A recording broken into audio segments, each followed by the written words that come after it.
حضور علیہ السلام نے ارشاد فرمایا کہ بندہ کہتا ہے میرا مال، اس کے مال تین ہیں۔ ایک مال وہ جو اس نے کھایا اور ضائع کر دیا، دوسرا اس کا مال وہ ہے جو اس نے پہنا اور پرانا کر دیا، اور تیسرا اس کا مال وہ ہے جو اس نے آگے بھیج دیا۔ فرمایا باقی اس کے وارثوں کا ہے، اس کا نہیں ہے۔ اس لیے ہم راہ خدا میں خرچ کرنے کا مزاج بنائیں، اس سے مال گھٹتا نہیں ہے، اس سے مال بڑھتا ہے۔ بلکہ جب راہ خدا کے اندر ہم خرچ کرتے ہیں تو ہمارا جو دوسرا مال ہے وہ بھی پاک ہو جاتا ہے۔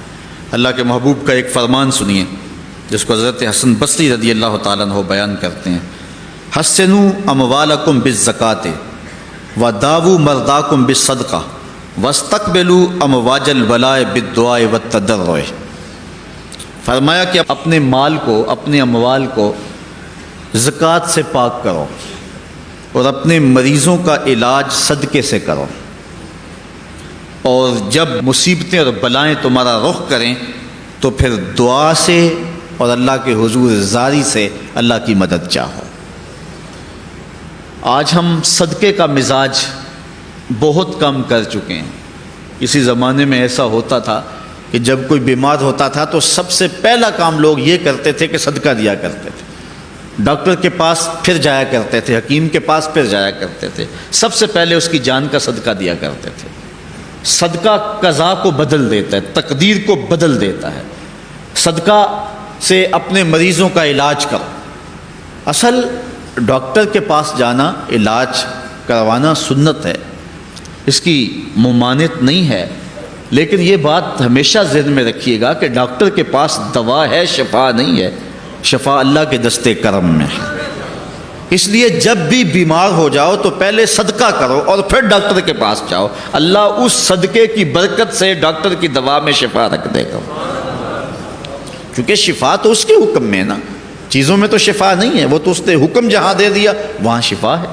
حضرت موسیٰ علیہ السلام کے پیٹ میں درد کا احساس ہوتا ہے تو کوہ طور پہ چلے گئے، کیسے جلیل القدر نبی تھے، اللہ سے ڈائریکٹ رابطے تھے، اور جا کے کہا مالک میرے پیٹ میں درد ہو رہا ہے۔ اللہ اکبر۔ گھر کے نجی معاملے بھی رب سے ڈسکس کرتے تھے، اور کوئی جو ہے وہ ایسی چیز ہوتی وہ بھی رب سے ہی عرض کرتے تھے۔ کہا میرے مالک میرے پیٹ میں درد کا احساس ہو رہا ہے، دوائی کی پوری لینی ہے تو وہ بھی جا کے کوہ طور سے رب سے ہی لیتے تھے۔ تو اللہ تعالیٰ فرمایا فلاں جنگل میں چلے جاؤ، وہاں اس شکل کے پتوں کی ایک بوٹی ہے، اس کو توڑو نچوڑو، اس کا پانی پیو، تمہیں شفا مل جائے گی۔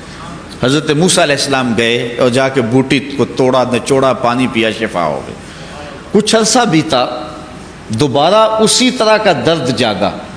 اب نسخہ تو ذہن میں تھا، کوہ طور پہ نہ گئے، اس جنگل میں چلے گئے اور جا کے بوٹی کو توڑا، اس کے پتے نچوڑے، پانی نکالا، پیا، لیکن درد اور زیادہ بڑھ جاتا ہے۔ پھر دوبارہ آئے کوہ طور پہ، کہا مالک میں نے اسی درد پہ دوبارہ وہی بوٹی کا پانی پیا ہے لیکن درد بڑھ گیا ہے۔ کہا موسیٰ اب جو آئے ہو کوہ طور پہ پہلے ہی آ جاتے۔ تو عرض کی مالک بوٹی بھی وہی اور درد بھی وہی۔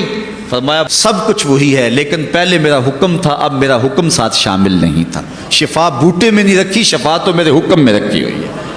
اس لیے ڈاکٹر کے پاس جاؤ، حکیم کے پاس جاؤ، لیکن شفا اللہ سے مانگو کہ شفا ہمیں دینے والا وہ ہے، وہ ایک وسیلہ ہے، ایک ظاہری طریقہ ہے۔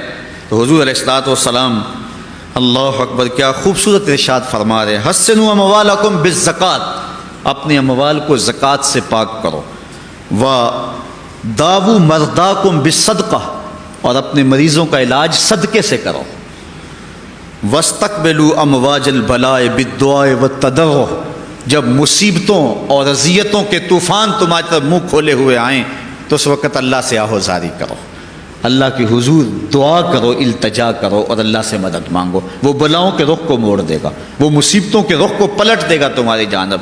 لیکن جب تم یہ مزاج نہیں رکھو گے تو مصیبتوں پر مصیبتیں آتی رہیں گی۔